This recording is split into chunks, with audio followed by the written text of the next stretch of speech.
दोस्तों, अगर आप पर भी 498 ए घरेलू हिंसा, डोमेस्टिक वायलेंस जैसे मुकदमे चल रहे हैं और मुकदमा लड़ने के लिए आपके पास पैसे नहीं है दोस्तों, तो ये वीडियो आपके लिए कि आप कैसे सरकार से फ्री में एडवोकेट और मुफ्त कानूनी सलाह पा सकते हैं, मुफ्त विधिक सहायता पा सकते हैं।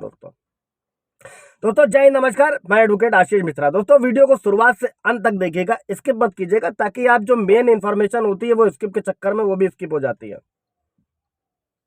लाइक कर दीजिएगा, शेयर कर दीजिएगा, सब्सक्राइब कर दीजिएगा, ताकि ये इन्फॉर्मेशन, ये हेल्प इस वीडियो के द्वारा जो मैं देना चाहता हूं वो और लोगों को भी मिल सके। दोस्तों, अब बढ़ते हैं, मुद्दे को समझते हैं। दोस्तों, भारतीय संविधान के अनुच्छेद 15 के अनुसार किसी भी नागरिक को धर्म, जाति, जन्म स्थान, लिंग या किसी भी आधार पर भेदभाव नहीं किया जा सकता। इसका अर्थात यह होता है दोस्तों, इसका मतलब यह है साधारण शब्दों में कि पुरुषों को महिलाओं के समान रोजगार, शिक्षा जैसे अधिकार मिले हुए हैं। दोस्तों, यहाँ पे एक थोड़ा सा अपवाद भी है। दोस्तों, मैं कहना चाहूंगा, इस मुद्दे को उठाने वाला है कि अगर अनुच्छेद में व्यवस्था की गई है तो फिर ये मेंटेनेंस में व्यवस्था क्यों नहीं है। उसके कुछ और पक्ष है, वो अगले वीडियो में हम लोग समझेंगे। दोस्तों,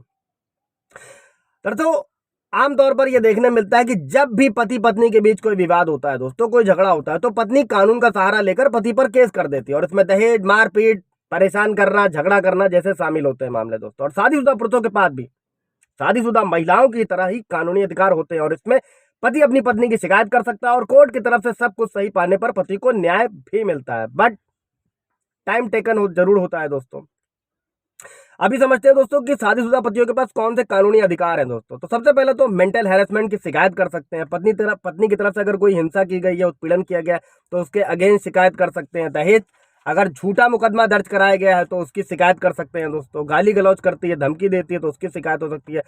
मायके में रह रही है, दोस्तों इस पे मैंने कई सारे वीडियो बनाए, मैं हर वीडियो में एक्सप्लेन करता हूं कि अगर वाइफ मायके रह रही है, नहीं आने को तैयार है, तो आप हिंदू मैरिज एक्ट सेक्शन 9 के तहत सिविल फैमिली कोर्ट में एप्लीकेशन दे दे। इसमें कोर्ट आदेश करता है कि पत्नी पति के आकर साथ रहे। अगर नहीं रहना चाहती तो उसे कोर्ट को स्पष्ट कारण बताने होते हैं। इसके दो बेनिफिट आपको फ्यूचर में मिलते हैं दोस्तों, कि मेंटेनेंस में भी, और अगर फ्यूचर में झूठी एफआईआर दर्ज कराती है तो आपने चूंकि सेक्शन 9 डाला हुआ है तो आपको बेनिफिट मिलने वाला है। दोस्तों, इसके बाद अगर मारपीट करती है तो शिकायत कर सकते हैं। हाँ, किसी के साथ अफेयर है तो उसकी भी शिकायत की जा सकती है। उसके प्रूफ्स आपको इकट्ठा करने होते हैं दोस्तों, क्योंकि एडल्ट्री के बिहाफ पर ग्राउंड पर यह अपराध नहीं है, लेकिन आप डाइवोर्स ले सकते हैं दोस्तों, बशर्ते कि सबूत इकट्ठा करते रहिए ताकि आप ले सकें।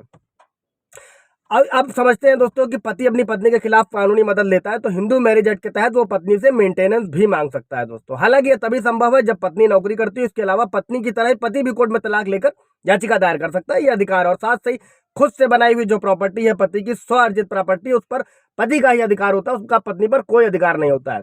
डाइवोर्स न होने की स्थिति में पति के ना रहने पर पत्नी का अधिकार होता है, बट डाइवोर्स होने वाला होता है तो सिर्फ और सिर्फ मेंटेनेंस और एलिमनी की अधिकारी होती है, ना कि पति की किसी भी तरीके की प्रॉपर्टी पर। इसके बाद समझते हैं दोस्तों अगले अधिकार पुरुषों के क्या है, कि भरण पोषण से मना करने का अधिकार। कई केसेस में हस्बैंड अपनी वाइफ को भरण पोषण देने से भी मना कर सकते हैं दोस्तों, लेकिन इसके कुछ आधार है, उनको समझ लीजिएगा। इस पर मैंने ब्रीफ में भी वीडियो बनाए हुए हैं, इसमें भी समझते चलेगा। अगर वाइफ अपने हस्बैंड को बिना किसी रीजन के छोड़ देती है, इस पर सुप्रीम कोर्ट का जजमेंट है कि बिना वजह अगर पत्नी पति से अलग रह रही है तो उसे मेंटेनेंस नहीं मिलेगा। दोस्तों, हाँ, इसके बाद अगर वाइफ एडल्ट्री में रह रही है या हस्बैंड के साथ क्रूरता करती है तो भी नहीं मिलेगा। अगर वाइफ के पास अपने भरण पोषण के पर्याप्त साधन मौजूद है, मतलब साधारण शब्दों में अगर वाइफ अपना खर्च उठाने में सक्षम है, तो इंतरिम मेंटेनेंस भी नहीं मिलेगा। दोस्तों, कई सारे व्यूवर्स के ये सवाल रहते हैं, इंतरिम मेंटेनेंस तो सर फर्स्ट डेट से ही बांध दिया जाता है। दोस्तों, केस में स्पीडअप रखिए, फर्स्ट डेट से बांधा जाता है, फर्स्ट डेट से कोई देता नहीं है। 3 महीना 6 महीना केस में तेजी रखेंगे होगा। बाकी आप पीछे वीडियो देख सकते हैं जाकर। अभी इसी मुद्दे को रखते हैं तो ये भटक जाएगा कि मुफ्त कानूनी सलाह कैसे लेनी है। हाँ, अगर वाइफ की दूसरी शादी हो जाती है तो भी मेंटेनेंस खत्म हो जाता है। तो अगर हस्बैंड खुद की जरूरतों को पूरा करने के लिए, कार्रवाई के लिए कोर्ट की फीस भरने में असमर्थ है, लेकिन उसकी वाइफ फाइनेंशियली इंडिपेंडेंट है, तब भी हस्बैंड वाइफ को खर्चा देने से मना कर सकता है, बता कि ये चीजें रिटर्न में आपको कोर्ट में देनी होती है। ये भी समझिएगा कि बहस करने से, कुछ लोग कहते हैं मैंने मुंह से बोला, कुछ नहीं, जो कुछ देना है आपको रिटर्न में देना है, विद प्रूफ देना है। और ऐसे केसेस में कोर्ट वाइफ को डाइवोर्स की कार्रवाई की फीस भरने और हस्बैंड को गुजारा भत्ता देने के लिए ऑर्डर कर सकते हैं। दोस्तों, अभी एक व्यूवर ने भी सवाल पूछा था। इसके बाद दोस्तों बच्चे की कस्टडी को भी समझ लेते हैं दोस्तों, कि भारत में डाइवोर्स के बाद बच्चे की कस्टडी दोनों पेरेंट में से किसी एक पेरेंट को दी जाती है। हालांकि बच्चे का पालन पोषण और खुशहाली कोर्ट सबसे पहले देखता है, और बच्चे की कस्टडी के लिए पिता को यह साबित करना होता है कि वो बच्चे की परवरिश करने के लिए अपनी वाइफ से बेहतर कंडीशन में है। दोस्तों, और तो आसानी से पिता को बच्चे की कस्टडी मिल सकती है दोस्तों, लेकिन बशर्ते कि ये सभी चीजें प्रूफ करनी होती हैं कोर्ट में।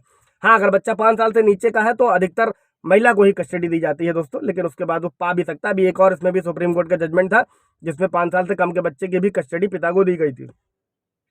अब दोस्तों मेन मुद्दे पर आते हैं। अगर आप न्याय पाने के लिए मुकदमा लड़ना चाहते हैं और आपके पास इसके लिए पैसे नहीं है तो आपको चिंता करने की जरूरत नहीं है दोस्तों। सरकार आपको फ्री में एडवोकेट उपलब्ध कराएगी और इसके लिए विधिक सेवा प्राधिकरण अधिनियम 1987 पारित किया गया था दोस्तों, और इसमें गरीबों को फ्री में कानूनी सहायता देने का प्रावधान किया गया है। इसके अलावा भारतीय संविधान के अनुच्छेद 39A में भी कहा गया है कि सभी राज्य ऐसी व्यवस्था बनाएंगे ताकि सभी नागरिकों को न्याय मिल सके, जिसमें गरीबों को सिर्फ क्रिमिनल केस ही नहीं दोस्तों बल्कि सिविल केस लड़ने का भी मुफ्त में वकील मिलता है, पूरी विधिक सहायता की जाती है दोस्तों।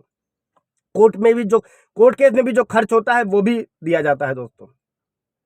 आप समझते हैं दोस्तों कि अगर आपका केस सुप्रीम कोर्ट में चल रहा है तो इसके लिए आप नेशनल लीगल सर्विसेज अथॉरिटी या इसकी वेबसाइट नालसा पर संपर्क कर सकते हैं। वेबसाइट पर जाएंगे, नालसा टाइप करेंगे, आपको मिल जाएगा।